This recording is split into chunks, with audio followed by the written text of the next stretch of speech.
Bangladesh premier লিগের এক রোমাঞ্চকর ম্যাচে দুর্বার রাজশাহী ৭ উইকেটের দাপটে জয় তুলে নিয়েছে ঢাকা ক্যাপিটালসের বিপক্ষে। মিরপুরের শেরেবাংলা স্টেডিয়ামে তাসকিন আহমেদের ইতিহাস গড়া বোলিং ও এনামুল হক বিজয় এবং রায়ান বার্লের ব্যাটিং ধীরতায় সহজ জয় পায় রাজশাহী।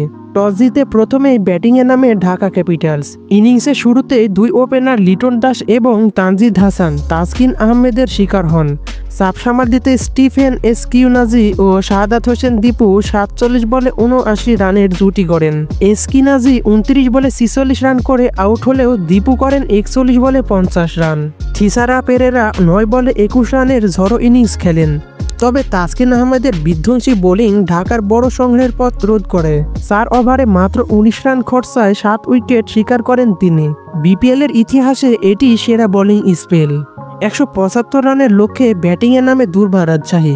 ইনিংসের শুরুতেই মোহাম্মদ হারিস এবং জিসান আলমের উইকেট হারিয়ে কিছুটা চাপে পড়ে রাজশাহী।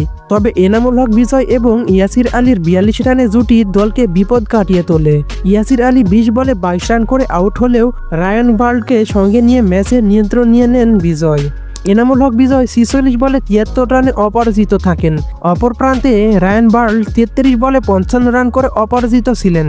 হাঁকিয়েছেন ৫টি ৪ ও ৩টি ছক্কা। তাদের অবিচ্ছিন্ন ১০৬ রানের জুটি রাজশাহীকে ১১ বল হাতে রেখে জয় এনে দেয়। তাসকিন আহমেদের রেকর্ড স্পেল এবং বিজয় বার্লের ব্যাটিংয়ের মেলবন্ধনে দুর্বার রাজশাহী বিপিএলে তাদের দাপট দেখিয়ে দিল। অন্যদিকে ২ ম্যাচ খেলে জয়হীন থেকে গেল ঢাকা ক্যাপিটালস। এই ছিল আজকের ভিডিও। চলমান বিপিএলের সকল খবর সবার আগে পেতে আমাদের সাথে যুক্ত থাকুন। ধন্যবাদ।